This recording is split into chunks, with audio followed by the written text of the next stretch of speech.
ओम शांति। ओम शांति। ओम शांति।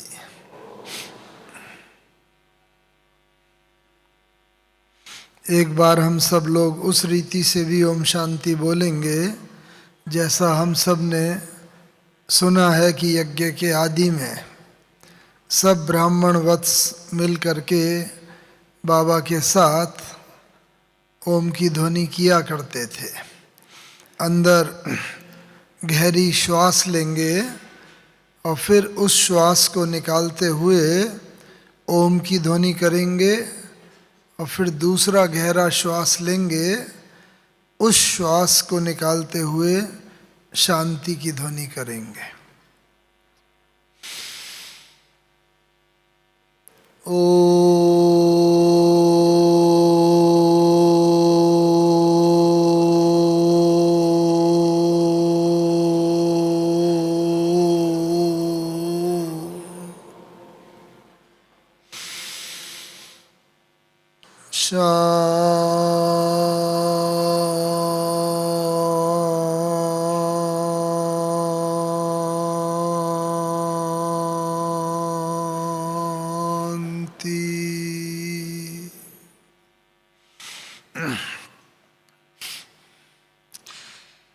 वास्तव में ओम शांति ही यह महामंत्र है जो आज के विषय को स्पष्ट करता है। स्मृति स्वरूप सो समर्थी स्वरूप। ओम शांति इस मंत्र में स्थित होने से स्मृति स्वरूप भी बन जाते हैं और बहुत काल का स्मृति स्वरूप का अभ्यास वो हमें समर्थी स्वरूप भी बना देता है। तो इसलिए ये स्मृति स्वरूप आज के समय के अनुरूप बहुत ही एक आवश्यक विषय है, क्योंकि विश्व में जो परिस्थितियाँ दिन प्रतिदिन बदलती जा रही हैं उसमें हमारा स्मृति स्वरूप होना बहुत आवश्यक है। क्योंकि जो परिस्थितियाँ बदल रही हैं, भयानक होती जा रही हैं, विकट होती जा रही हैं, तो उन परिस्थितियों में हमारे बहने की संभावना बहुत ज़्यादा हो जाती है अगर हम स्मृति स्वरूप स्थिति में नहीं रहते। इसीलिए बाबा हम सब बच्चों को ये स्मृति स्वरूप का अभ्यास भी नित्य प्रतिदिन कराते हैं। और यह भी कहा गया है कि जैसा सोचोगे वैसा बन जाओगे। चूँकि परिस्थितियाँ बड़ी विकट हो रही हैं तो इसमें स्वाभाविक है कि साधारण व्यक्ति के बड़े संकल्प जो होंगे वो कुछ कमज़ोर क्वालिटी के होंगे, प्रश्नवाचक रूप में होंगे। क्या होगा, कैसे होगा, अब क्या करें, आदि आदि। और इस प्रकार से व्यर्थ और साधारण संकल्प बहुत अधिक चलते हैं आज की परिस्थितियों में। अब इन व्यर्थ और साधारण संकल्पों को किस प्रकार से हम समर्थ संकल्प बना करके केवल संकल्प ही समर्थ न बनाए बल्कि समर्थी स्वरूप बन जाएं, हमारे चाल चलन चेहरे वाणी सबसे समर्थी और समर्थी ही प्रदर्शित होती रहे, उसके लिए बाबा ने अनेक युक्तियाँ भी बताई हैं। और कैसे उन युक्तियों के अभ्यास से हम विजयी बनते हैं, सफलता को प्राप्त करते हैं, वह भी बाबा ने बताया है। उन्हीं बातों का ही आज हम कुछ मनन चिंतन करेंगे। समर्थी बदलने, स्मृति बदलने का जो अभ्यास है ये वास्तव में शुरू हुआ ब्रह्मा बाबा के साक्षात्कार से। जब ब्रह्मा बाबा को साक्षात्कार हुआ, हम सब लोगों ने बाबा की जीवन कहानी में पढ़ा है कि विष्णु चतुर्भुज का साक्षात्कार हुआ। बाबा ने देखा, विष्णु के भक्त तो थे ही थे बाबा, और जब अपने इष्ट देव का साक्षात्कार हुआ बाबा को, तो बस बाबा मंत्रमुग्ध हो गए, देखते ही रह गए।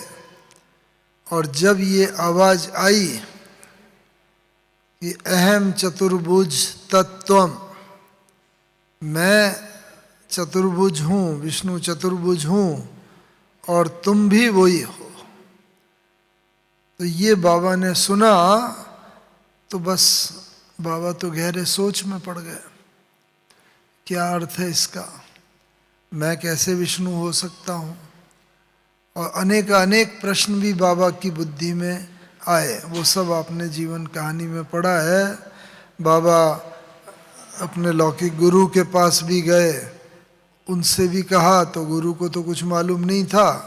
बाबा ने तो सोचा कि गुरु ने शायद साक्षात्कार कराया है, लेकिन गुरु ने तो अपनी अनभिज्ञता प्रकट की कि नहीं भाई, मुझे ही साक्षात्कार नहीं हुआ है अभी तक कभी, तो मैं तुम्हें कैसे कराऊंगा। तो इस प्रकार से बाबा का तब से स्मृति परिवर्तन का अभ्यास थोड़ा बहुत शुरू होता गया, और धीरे धीरे धीरे जैसे जैसे पार्ट खुलते गए, बस बाबा का स्मृति परिवर्तन। तो वो ही बाबा ने हम बच्चों को भी कराया। सबसे पहले कौन सी स्मृति का परिवर्तन कराया बाबा ने? बाबा ने पहला परिवर्तन तो यही कराया कि तुम शरीर नहीं आत्मा हो। आत्मा ने ये शरीर धारण किया है, और इस शरीर के द्वारा इस सृष्टि नाटकशाला में आत्मा पार्ट बजा रही है। किसी को पुरुष का पार्ट मिला है, पति का पार्ट मिला है, किसी को स्त्री का, पत्नी का, बच्चे का, माता पिता का, अलग अलग पार्ट हम सब प्ले कर रहे हैं। ये स्मृति का परिवर्तन बाबा ने कराया। दूसरा केवल इतना ही नहीं कराया, संपूर्ण लौकिक को बाबा ने अलौकिक में परिवर्तन वो करवाया, उस स्मृति का परिवर्तन कराया। जो लौकिक घर था कि ये घर तुम नहीं है, घर तुम आत्माओं का परम धाम है। भले ये लौकिक माता पिता हैं जो होते हैं, लेकिन आत्मा का माता पिता वो शिव बाबा है।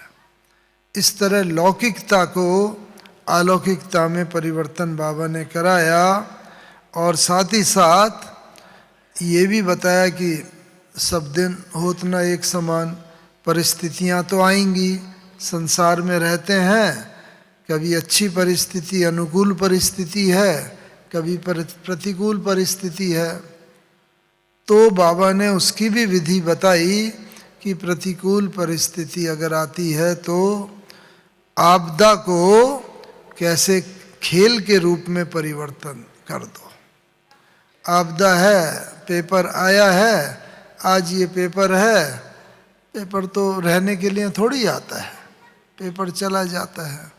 इस तरह पहले पहले बाबा ने अपना स्मृति का जो परिवर्तन करा, लिख लिख के, वो सब आपको मालूम है, मैं आत्मा हूँ, जसोदा आत्मा है, निर्मला आत्मा है, नारायण आत्मा है, जो भी पत्नी पुत्र पुत्री आदि आदि थे, वो सब का लिख लिख के अपनी स्मृति का परिवर्तन किया बाबा ने। और उससे फायदा क्या हुआ, जब स्मृति में ये पक्का बाबा के सेट होने लगा कि मैं ये शरीर नहीं आत्मा हूँ, ये पत्नी पुत्र पुत्रियाँ नहीं हैं, ये सब भी आत्माएं हैं, पार्ट बजा रही हैं, हर एक को आत्मा देखने का ऐसा अभ्यास हो गया बाबा का कि हम लोग मुझे भी सौभाग्य मिला है साकार बाबा के साथ लगभग 6-7 वर्ष रहने का। तो बाबा से कई बार जब मिलते थे, बस बाबा आओ बच्चे, आओ मीठे बच्चे, ऐसे बाबा कहते थे। हम सब खिंच के बाबा की बाह में आ जाते थे और बाबा बस दृष्टि दी, हम सब भी आत्मिक स्वरूप में, विदेही स्वरूप में स्थित हो जाते थे, अशरीरी हो जाते थे। क्यों? क्योंकि बाबा ने अभ्यास इतना, चुंबक होता है ना, चुंबक के सामने कोई वो लोहे की चीज़ लाओ तो वो भी टेम्परेरी चुंबक हो जाती है।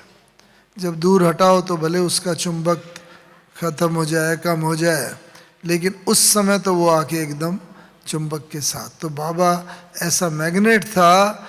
हम सब आत्माएं जन्म जन्मांतर की विकारी आत्माएं, और वो लेकिन बस बाबा के सानिध्य में आते ही तुरंत विदेही हो जाते थे। तो ये स्मृति के परिवर्तन का अभ्यास, क्या अनुभव हो है, ये बाबा पहले ही परिचय में बच्चों को अनुभव करा देता था। क्योंकि बाबा कहता था कि अनुभव से बड़ी अथॉरिटी कोई नहीं है।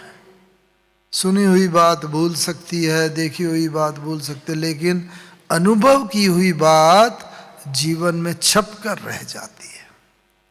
तो वो बातें तो हम सब के जीवन में छपी हुई हैं कि बाबा किस प्रकार से ये परिवर्तन का, स्मृति के परिवर्तन का अनुभव करा देते थे। और ये अनुभव जो है ना, क्या होता था, बिल्कुल संकल्प के लेवल पर होता था, मन के अंदर तक, ऊपर ही नहीं अंदर तक बिल्कुल जब अनुभव होता था, तो ये अनुभव जो है बहुत गहरा होता था। मुझे याद आती है एक छोटी सी कहानी की। एक भिक्षुक भिक्षा पात्र लेके एक राजा के दरबार में आया, कहा महाराज मुझे कुछ भिक्षा चाहिए। हाँ हाँ लो। मंत्री को कहा राजकोष से लाके इसके भिक्षा पात्र में डाल दो। वो सोने चांदी हीरे मोती लाया, डाला, वो भरा नहीं। दोबारा गया, तीसरी बार, बहुत बार गया, लेकिन देखने में तो भिक्षा पात्र छोटा सा था, लेकिन वो भरता ही नहीं था। बड़ा आश्चर्य हुआ सबको। राजा ने फिर बड़ा नम्रता से पूछा, महाराज इसमें जरूर कुछ रहस्य है, आप कृपया बताइए क्या रहस्य है। तो उस व्यक्ति ने कहा, महाराज ये जो भिक्षा पात्र है ये मनुष्य की खोपड़ी का बना है, और यहाँ खोपड़ी में इधर मन है, तो मन तो कभी भी तृप्त होता ही नहीं है। मन के अंदर एक संकल्प पैदा होता है, उसे तृप्त करो, 4 और संकल्प का जन्म हो जाता है। 4 संकल्प और पूरा करो, 10 और संकल्प का जन्म हो जाएगा।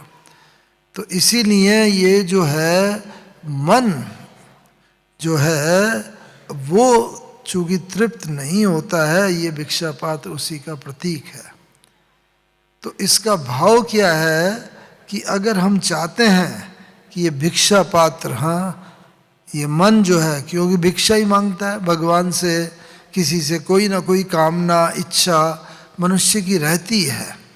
इसीलिए हमारे शास्त्रों में भी कहा है, मन के हारे हार है मन के जीते, मन चंगा तो कटौती में गंगा, मन जीते जगत जीत, माया जीते जगत जीत।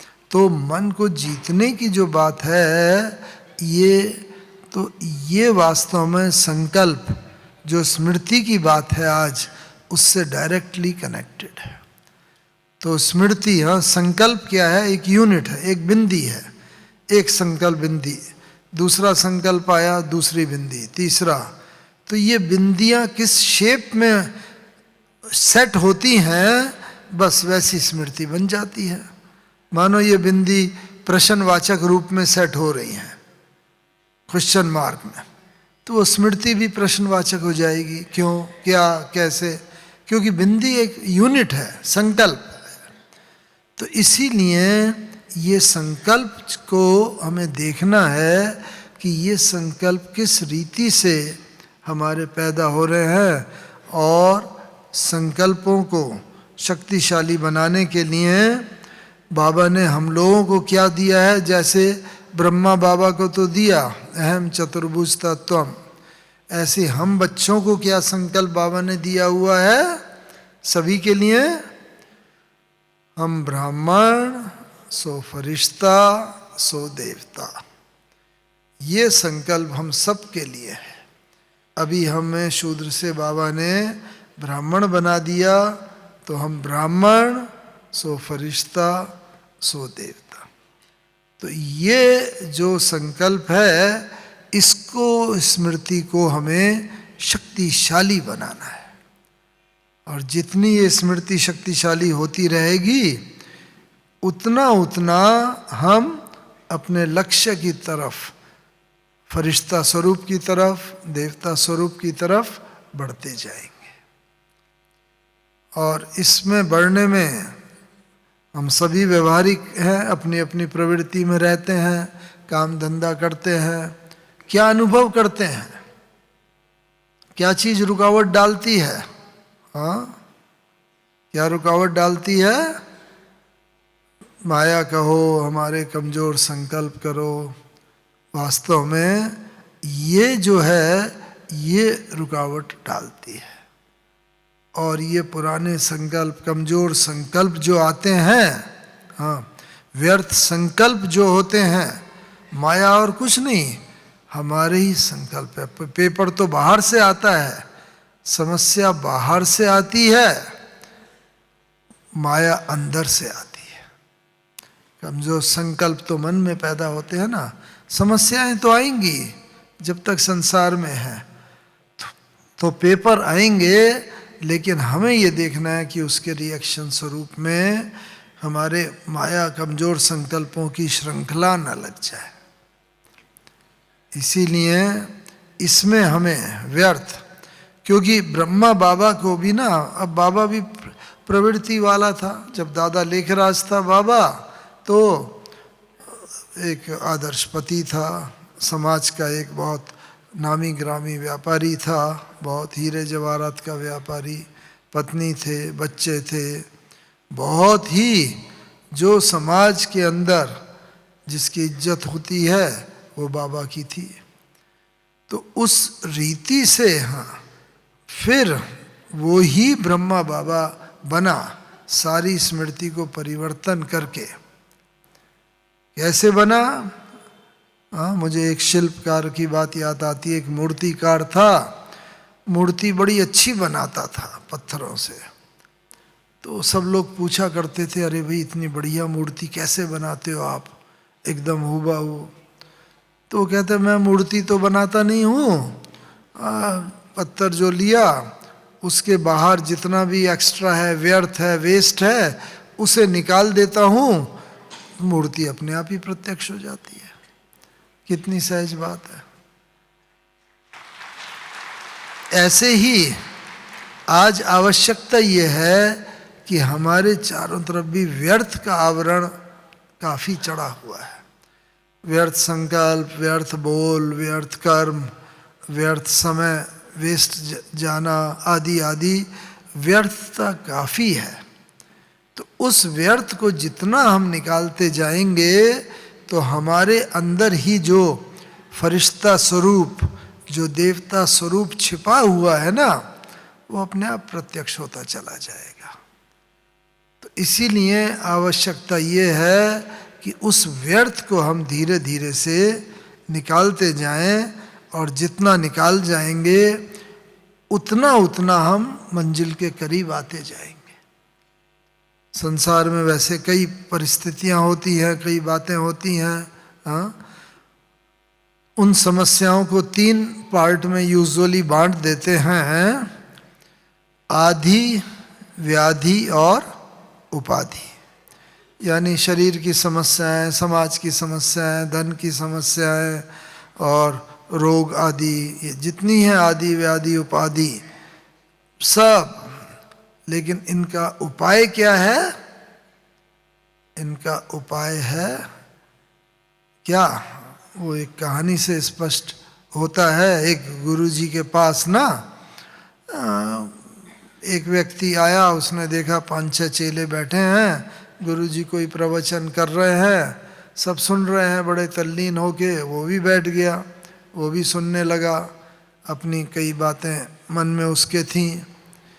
इतनी देर में भूचाल आया, जमीन हिली, तो जहाँ सब बैठे थे वो सब भी हिलने लगा।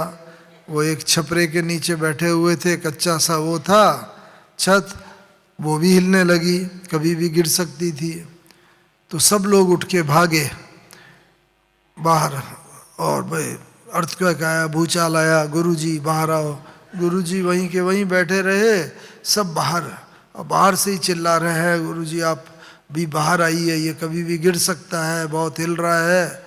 लेकिन वो शांति से वहाँ बैठे रहे। और जब थोड़ी देर के बाद भूचाल शांत हो गया तो सब लौट के आए। अरे गुरुजी आपको डर नहीं लगा? इतना तेजी से ये हिल रहा था, चारों तरफ इतने, ये गिर गया, वो गिर गया, फलानी चीज़, अब ये गिरता तो बहुत आपको चोट लग जाती थी। तो गुरुजी ने कहा कि नहीं। उन्होंने कहा हम आपको बुला रहे थे, बाहर आइए आइए, आप नहीं भागे, आप नहीं आए। क्या नहीं, तुमने देखा नहीं, तुम भी भागे थे, तो मैं भी भागा था। कहाँ गुरुजी, आप तो वहीं के वहीं बैठे हुए थे। भाई अंतर सिर्फ इतना था कि तुम बाहर भागे, मैं अंदर भागा, अपने अंदर। और ये ही उस प्रश्न का उत्तर है कि समस्याएं आदि व्याधि उपाधि कोई आती हैं, उसका उपाय है समाधि। यानी अंदर हम अपने उतरते हैं अगर ना, तो बाहर हम उसको सॉल्व करने का अवश्य स्थूल रीति से प्रयत्न करें, लेकिन उसका वास्तविक लास्टिंग उत्तर जो मिलेगा सदा काल का, वो हमें अंदर की तरफ मिलेगा। तो इसीलिए मैं अंदर भागा, बाहर बहुत हलचल थी, लेकिन जब मैं अंदर भाग के स्थित हुआ, वो तो बहुत अचल स्थिति थी, वहाँ तो कोई हलचल नहीं थी। आप लोगों की आवाज़ भी कर रहे थे, मुझे तो कोई सुनाई नहीं दे रहा था भागने का, क्योंकि मैं खुद ही भाग के अंदर पहुँच गया, चला गया। तो आज आवश्यकता यही है कि जब भी कोई परिस्थिति आए इस यात्रा में, कौन सी यात्रा? स्मृति स्वरूप से समर्थी स्वरूप बनने की ये यात्रा है। स्मृति स्वरूप पुरुषार्थ है, समर्थी स्वरूप उसका रिजल्ट है, समर्थ बन जाना। तो इस यात्रा में कई पड़ाव हैं, कई प्रकार के।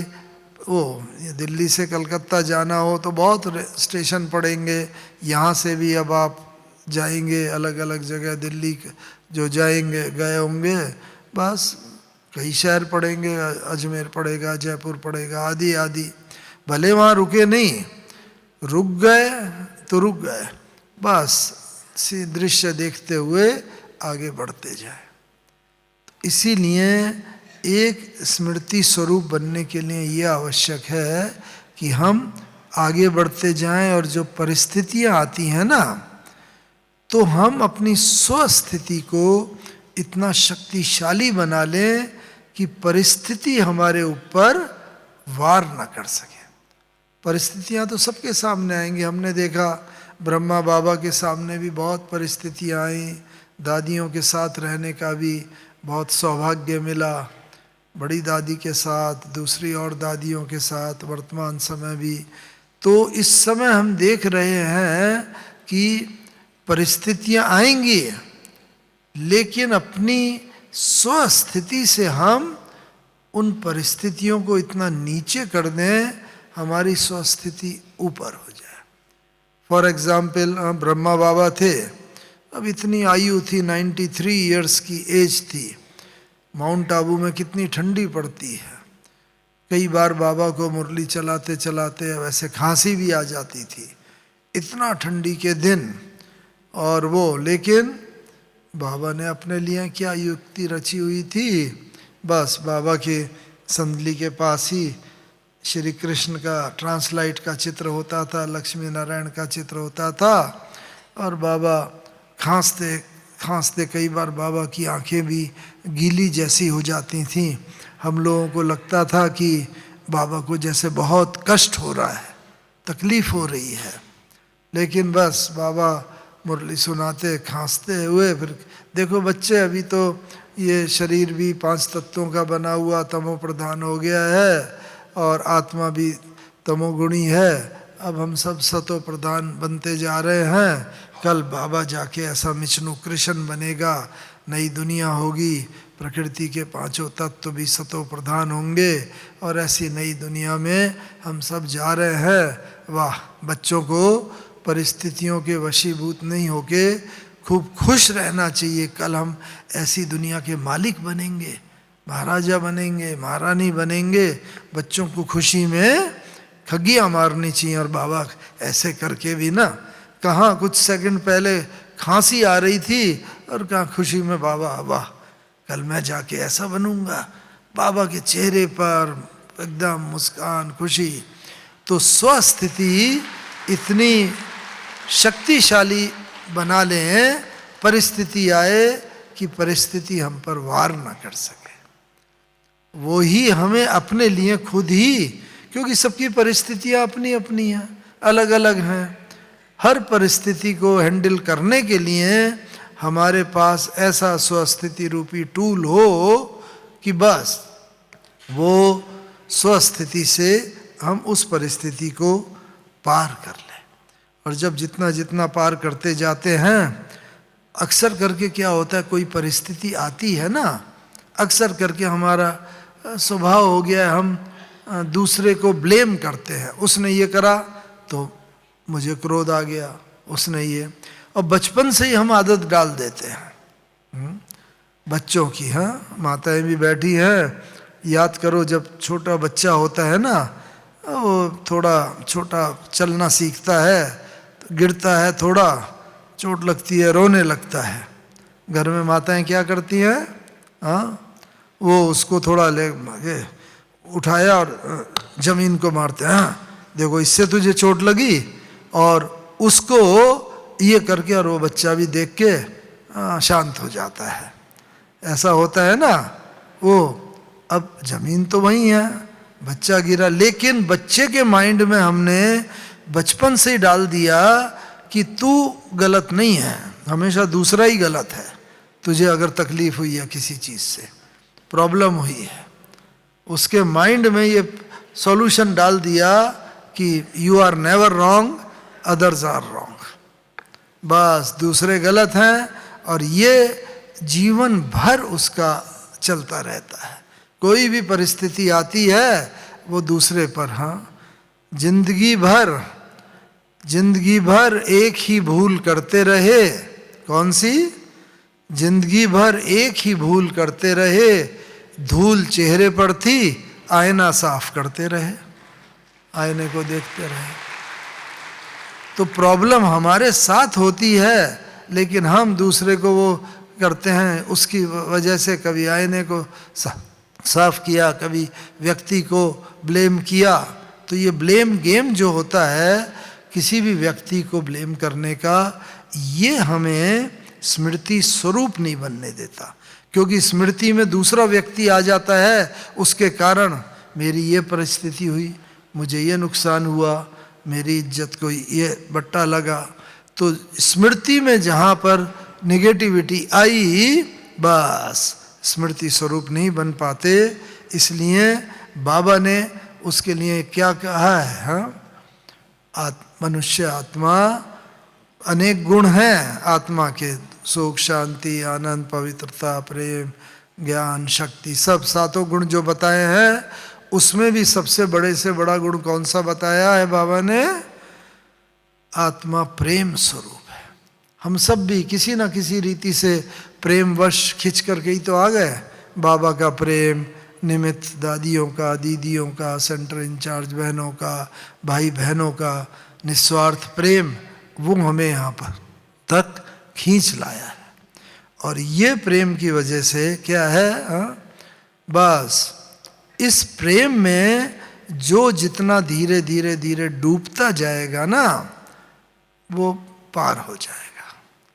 खुसरो, बहुत बड़े वो अमीर खुसरो होके गए हैं, उसने कहा है कि खुसरो दरिया प्रेम का, खुसरो दरिया प्रेम का उल्टी जाकी धार, जो तैरा सो डूब गया और जो डूबा सो पार।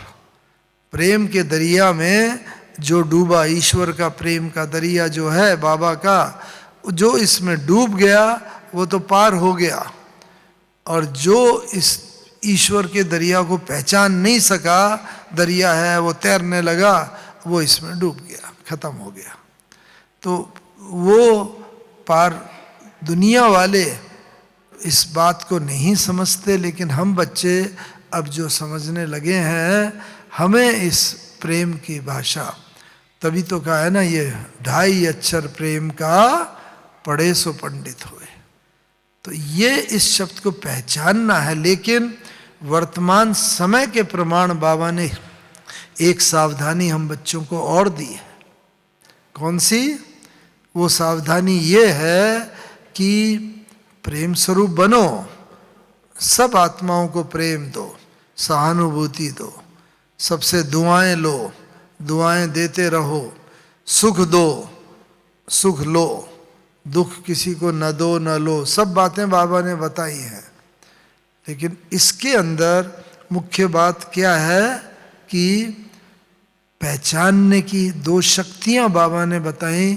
वर्तमान समय बच्चों में 2 शक्तियां विशेष होनी चाहिए। कौन सी 2 शक्ति?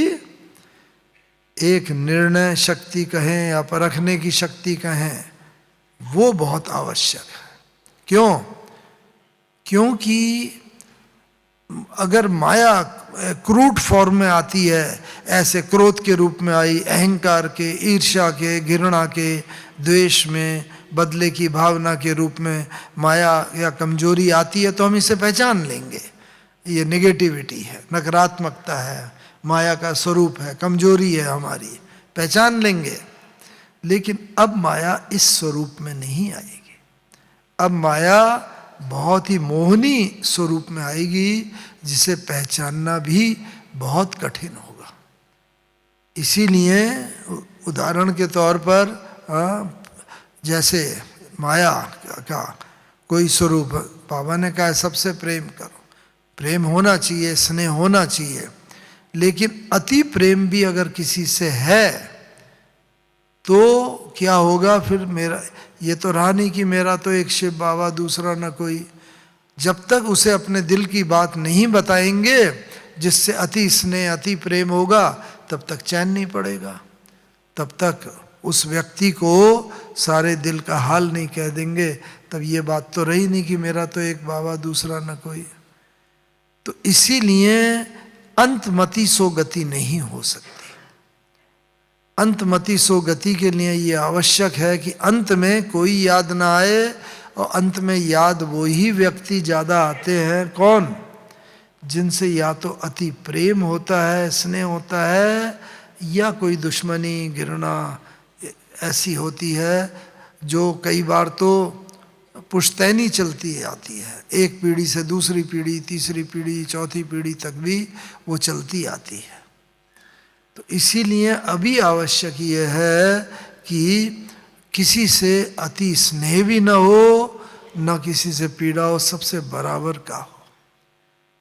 कबीरा खड़ा बाजार में सबकी मांगे खैर, सुना है ना? कबीरा खड़ा बाजार में सबकी मांगे खैर, ना काहू से दोस्ती ना काहू से बैर। ना तो किसी से अति स्नेह दोस्ती हो, दोस्ती की वजह से ही तो भाई भतीजावाद होता है। मिनिस्टर है आज, वो भाई भतीजावाद, अपने ही लोगों के लिए घर भरते हैं पैसा, और साधारण जनता बेचारी भूखों मरती है। तो ना काहू से दोस्ती ना काहू से बैर, ये अपने को जरूर देखना है। क्यों? अक्सर करके क्या, हमारा तो यही छोटा सा संसार है, बाहर की दुनिया तो भूल जाती है। इसलिए अभी बाबा ने जो बताया है वो ये, हमें बाहर वाला कोई क्रोध करेगा, हमें कुछ असर नहीं पड़ेगा, अज्ञानी है, उसे क्या मालूम, क्रोध नहीं करना। लेकिन हमारा बीके परिवार वाला ही अगर कोई क्रोध करेगा, कोई ऐसे मर्यादा विहीन बात करेगा, तो हमें एकदम वो आ जाएगा, हलचल में आ जाएंगे हम। अरे ये इतने साल पुराना, 20 साल पुराना, 25 साल पुराना, ये भी अगर ये बात कर रहा है तो मैं तो अभी 5 साल पुराना ही हूँ, 10 साल पुराना हूँ, मेरे में भी अगर ये कमी कमजोरी हुई तो क्या बात हुई। तो इसीलिए किसी से भी न तो किसी के मार्ग में कोई हमारे आगे बढ़ने के मार्ग में रुकावट डाल रहा है, तो कई बार क्या जिसके प्रति हमारी बहुत अच्छी भावना नहीं होती है, तो वो सामने से भी आ रहा होगा तो हम नज़र बचा के दूसरी तरफ से निकल जाते हैं, ओम शांति नहीं करते, गुड मॉर्निंग नहीं करते। उससे क्या होता है, मुझे दादी जी की बात याद आ रही है, बड़ी दादी प्रकाशमणि दादी जी। एक बार क्लास में उन्होंने कहा कि संबंधों में कटुता आने के मुख्य 2 कारण। कौन से 2 कारण? एक कारण है संबंधों में कटुता आने का मिसअंडरस्टैंडिंग, गलत फहमी। अरे कोई किसी के कान भर देता है, अरे वो फलानी बहन फलाना भाई तुम्हारे लिए ये बात बोल रहा था, बस वो बात हमारे दिल में घर कर जाती है, और जैसे ही उस बहन भाई को देखते हैं हमारे मन में वही बात गूंजने लगती है, उनसे दूरियां बनती जाती हैं। तो इसीलिए मिसअंडरस्टैंडिंग, और दूसरा कम्युनिकेशन गैप, वार्तालाप टूट जाता है, उनसे हम बोलते नहीं हैं, उनके सम्मुख नहीं जाते। मैं क्यों बोलूं, पहले वो बोले, हमारा अहम जो है, झूठा अहम, वो एकदम सामने आ जाता है। तो इस कारण से जब ऐसी परिस्थिति आ जाती है ना, तो परिस्थितियां मनुष्य को एकदम कमजोर कर देती है। तो क्या होना चाहिए? क्योंकि जैसे संकल्प होंगे हमारे अंदर तक बैठते जाएंगे, तो इसीलिए दादी जी कहती है कभी भी कोई मिसअंडरस्टैंडिंग हो, गलत बात सुनी हो किसी से, कोई भी बात, जल्दी से अर्ली बैठ करके, आओ भाई जी, आओ बहन जी, मेरे मन में ये बात चल रही है, 5 मिनट में चाहता हूँ आपस में हम बैठ लें। और 90% प्रॉब्लम तो उससे ही दूर हो जाती है, क्योंकि ज़्यादातर प्रॉब्लम नहीं होती, प्रॉब्लम का इमेजिनेशन होता है, उसकी कल्पना, फलाना बहन के मन में ये बात चल रही होगी, फलाने भाई के मन में ये। तो इमेजिनेशन जो होता है, उसकी परिकल्पना जो होती है, वो हमें मंजिल से दूर करती जाती है। इसीलिए हमें उसमें देखना है कि बस हम बैठ करके आपस में उस प्रॉब्लम को दूर करते रहें। तो ये जितनी बातें होती हैं ना, क्योंकि जैसी स्मृति होती है वैसी फिर वृत्ति बनती है। वृत्ति अंदर, वृत्ति क्या है? ये सबकॉन्शियस माइंड है एक तरह से। एक होता है मन संकल्प करता है, आप सब जानते हैं मन का काम है संकल्प करना। लेकिन वृत्ति जो है वो अर्धचेतन मन है, एक तरीके से सूक्ष्म मन, वो बहुत बहुत शक्तिशाली होता है।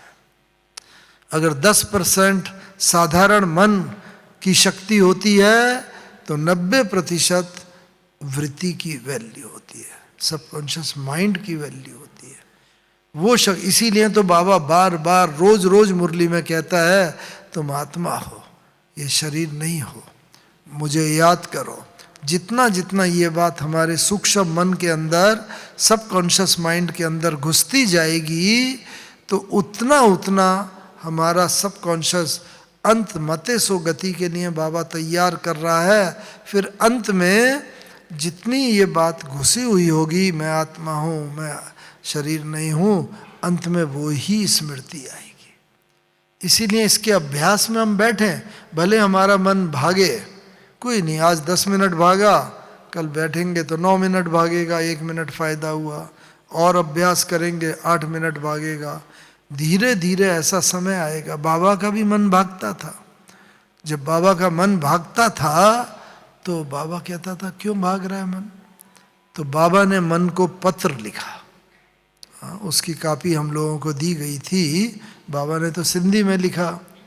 बाबा ने मन को पत्र लिखा, हे मन, मैं आत्मा राजा हूं, तू मेरा मंत्री है और तुझे मेरे कहने पर चलना चाहिए क्योंकि मैं राजा हूं। लेकिन तू इतना शक्तिशाली हो गया, तूने मुझ आत्मा राजा को कमजोर कर दिया और मैं आत्मा राजा होते हुए भी तेरे पीछे पीछे भागता रहा। जो तू कहता रहा मैं करता रहा। भक्ति मार्ग में हम सब भी कहते हैं क्या करें, मन बड़ा चंचल है, भाग जाता है। हम सभी का अनुभव है। भले बैठे यहाँ हैं, अभी मन कहीं भी भाग सकता है। जहाँ पर कोई काम हो, जहाँ बुद्धि का लगाव होगा, झुकाव होगा, वहाँ मन भाग जाता है। तो बाबा ने मन को पत्र, ऐसी बाबा ने बुद्धि को भी पत्र लिखा कि हे बुद्धि, तू भी मन के साथ साथ मुझे कमज़ोर करती चली गई और तुम दोनों ने मिल कर के, मन और बुद्धि ने मिल कर के मुझ आत्मा राजा को इतना कमज़ोर बना दिया कि मैं तुम्हारे पीछे पीछे भागता रहा। लेकिन हे मन, हे बुद्धि, अब मैं तुम्हें कह देता हूँ कि मैं आत्मा राजा अपनी स्वस्थिति में, सोमान में स्थित हो गया हूँ। अब तुम्हें मेरे कहने पर चलना पड़ेगा, मैं तुम्हारे कहने पर नहीं चलूँगा। क्यों? क्योंकि मैं राजा हूं, तुम मेरे कर्मचारी हो। इसीलिए बाबा कहता है, पिछली मुरली में भी बाबा ने कहा रोज इनकी दरबार लगाओ। तो मन बुद्धि संस्कार की आज कितना मेरे ऑर्डर में चले, कितना नहीं चले, तो पता चल देगा। तो अगले दिन और उन्हें टाइट किया जा सकेगा कि कल 80% मेरे ऑर्डर में चले, आज 85% चलेंगे और फिर कल और आने वाले कल में 90%। इस तरह बाबा ने मन को वश किया और फिर बाबा का मन इतना शक्तिशाली हो गया, अंतमते सो गति। तो ये जो स्थिति है लाने के लिए, क्योंकि face is the reflection of mind. देवी देवताओं के चेहरे के पीछे जैसा देखते थे ना, ऐसे अंतिम दिनों में मुझे एक सौभाग्य और मिला है। बाबा के साथ तो रहे हैं, लेकिन अंतिम 2 दिन 17-18 जनवरी 1969 2 दिन पूरा मधुबन में बाबा के साथ रहने का सौभाग्य मिला। अंतिम 2 दिन, और उन 2 दिन में बाबा की कर्मातीत अवस्था, फरिश्ता स्वरूप स्थिति वो देखने का सौभाग्य मिला। तो वो स्थिति क्या थी? वो ही समर्थी स्वरूप की स्थिति थी। अभी तक स्मृति स्वरूप का सुन रहे थे, अब समर्थी स्वरूप की क्या स्थिति देखी बाबा की? जितना जितना आत्मा समर्थी स्वरूप बनती जाती है ना, उतना उतना दूसरे के मन के भाव को समझती जाती है। तो बाबा से पहले जब हम लोग मिला करते थे, बाबा कहते थे हाँ बच्चे, क्या पुरुषार्थ चल रहा है, क्या सेवा चल रही है, अब ये करो, ऐसा करो, बताते थे। लेकिन अंतिम 2 दिनों में 17 और 18 जनवरी को जब हम बाबा के सम्मुख जाते थे, बाबा से मिलेंगे, ये बात करेंगे, बस बाबा के सम्मुख गए, बाबा ऐसे दृष्टि देते थे। दृष्टि देके ही बाबा, बच्चे अच्छा ये पूछने आए हो, अच्छा ऐसा कर लो, ऐसा हो जाएगा। मतलब मन का प्रश्न भी बता देते थे, उसका समाधान भी बता देते थे। ये है कर्मातीत स्थिति का एक बड़ा लक्षण, समर्थी स्वरूप स्थिति का लक्षण। किसी के भी मन के भाव को जान लेना, और जानना ही नहीं, उसका समाधान कर देना, उसका हल उसे दे देना। ये हमने 5-6 बार 17 और 18 जनवरी को बाबा से मिले, 5-6 बार अनुभव किया। दूसरा, और ये स्थिति में क्या होता है, क्योंकि जैसा वृत्ति अंदर होती है ना, face is the index of mind कहते हैं।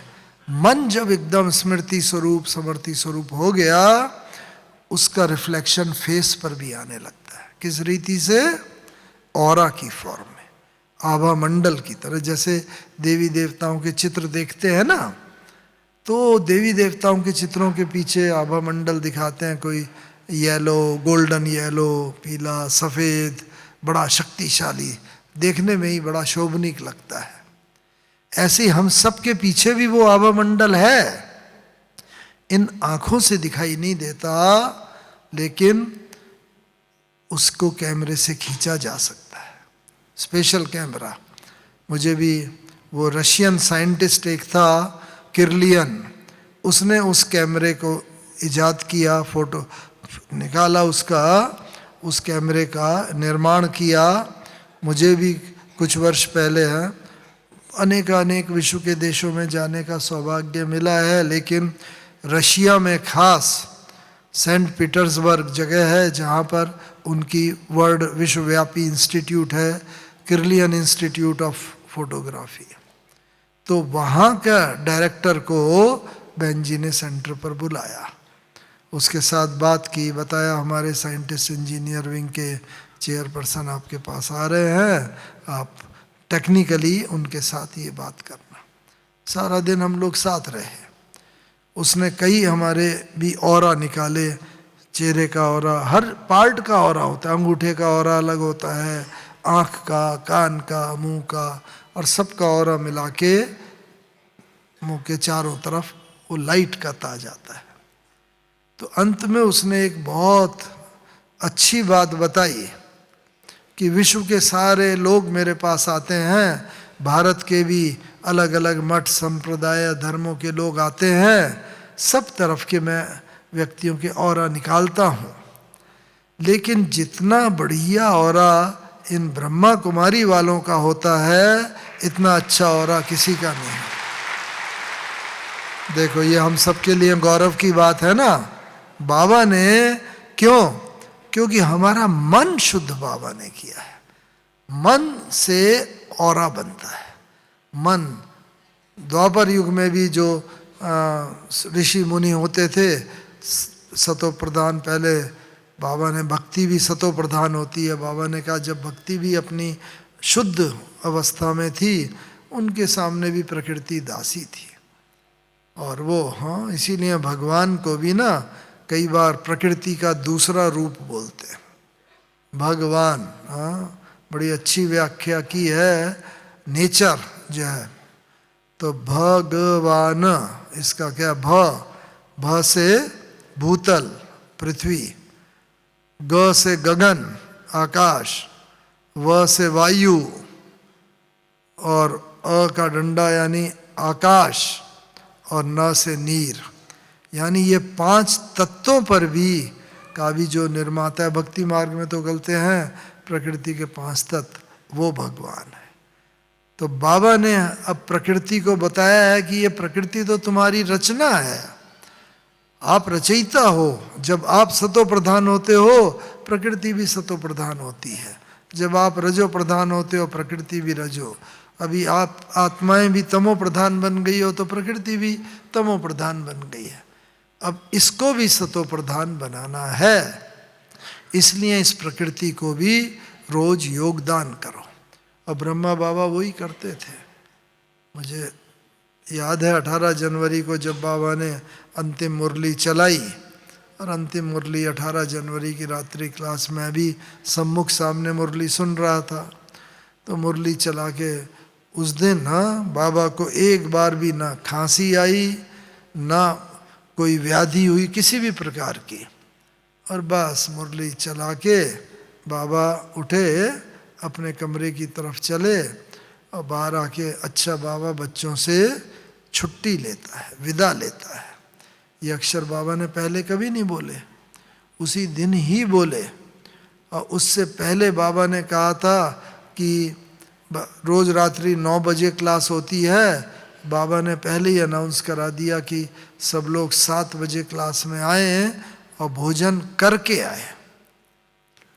तो ये कर्मातीत अवस्था की आत्मा की निशानी है, समर्थी स्वरूप आत्मा की निशानी है कि उसे पहले से ही आभास हो जाएगा कि अब इस शरीर में मेरा पार्ट पूरा हुआ, अब मैं आत्मा शरीर के इस पार्ट से छुट्टी लेकर आत्मा वापस जा रही हूँ। बाबा को आभास हो गया था, जो बाबा के काम पेंडिंग रहे हुए थे, पत्र लिखने के, नक्की लेक का म्यूजियम वाली बिल्डिंग लेने का, वो सब बाबा ने 17-18 जनवरी को साइन करके पूरा करे।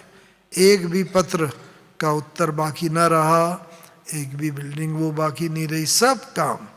क्योंकि अंत में याद ही वो व्यक्ति वस्तु आती है जो या तो काम पेंडिंग पड़े हों, अरे मुझे ये करना बाकी था, वो काम याद आ जाएगा, व्यक्ति आ जाएगा, वस्तु वैभव कुछ ना कुछ याद आ जाएगा, फिर तो अंतमते सो गति होगी नहीं।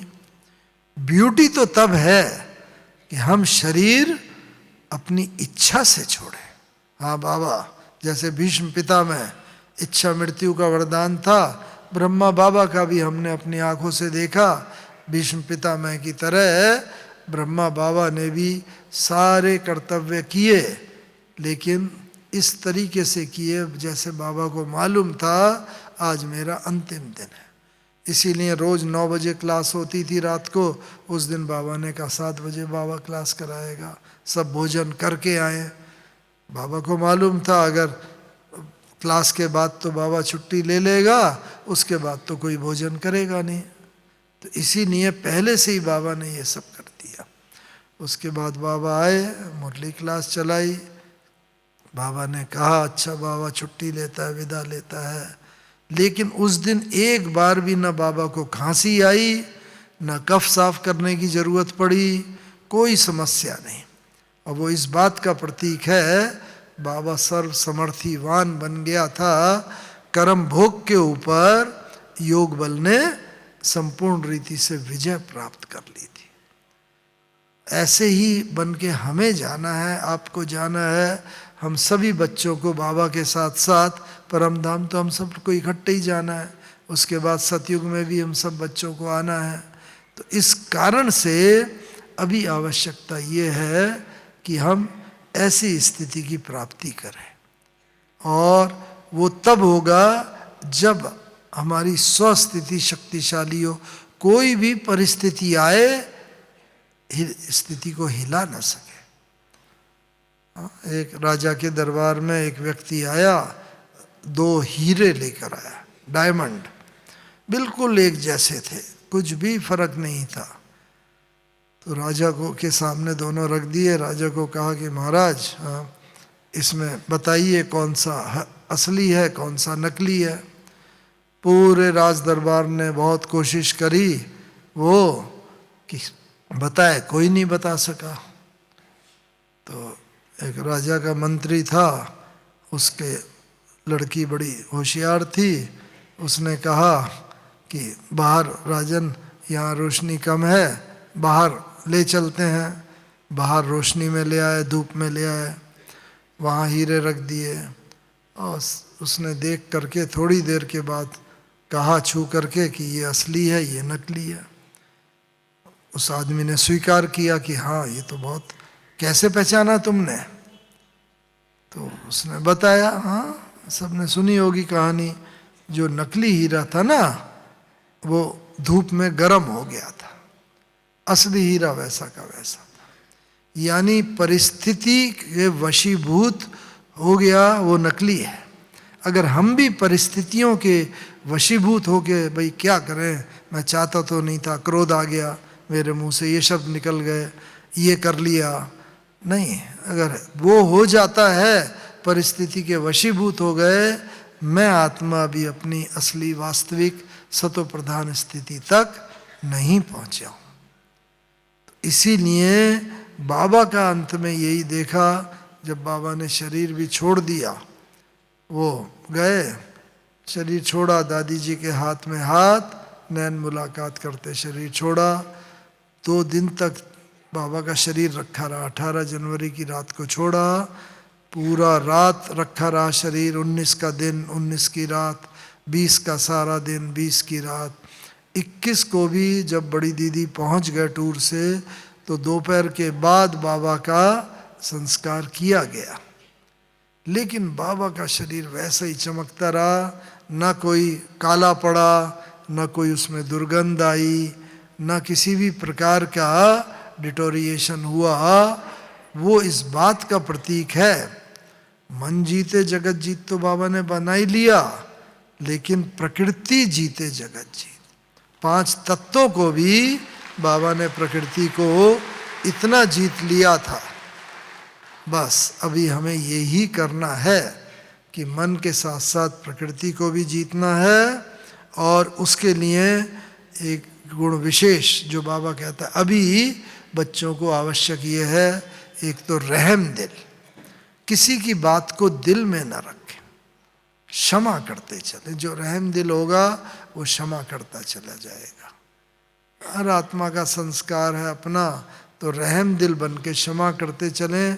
उसके लिए शुभ भावनाएं, शुभकामनाएं देते रहें, दुआएं देते रहें, और अपने लिए दुआओं का स्टॉक जमा करते रहें। एक मुख्य बात ये, और बाबा को सबसे प्रिय चीज कौन सी है, वो है सत्यता।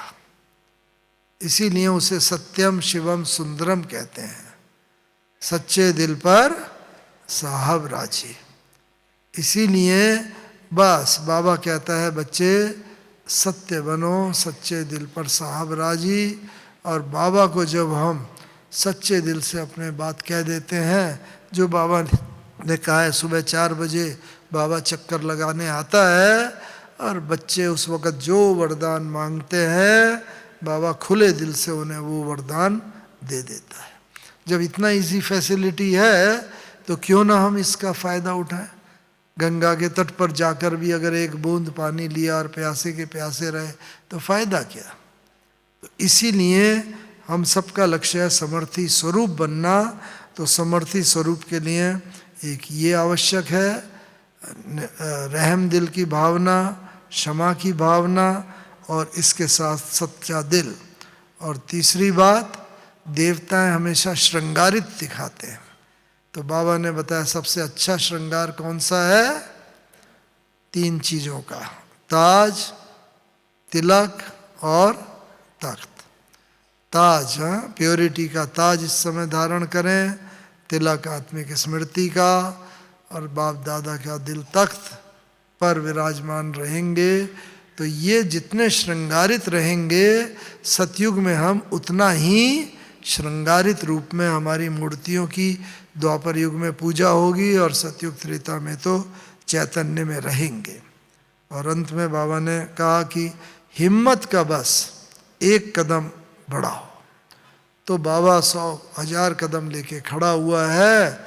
बस इसका मत सोचो मैं ये चाहता था करना, ये नहीं हुआ, अभी तक भी मेरा ये संस्कार नहीं गया। नहीं, जाएगा।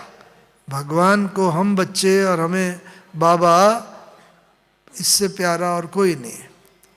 इसीलिए कहा है बाबा आता था क्लास में फूल लेकर आता था। बड़ा अच्छा किसी ने कहा है जिसके साथ मैं समाप्त करता हूँ कि फूल, सुना होगा आपने कि फूल बनकर मुस्कुराना जिंदगी है।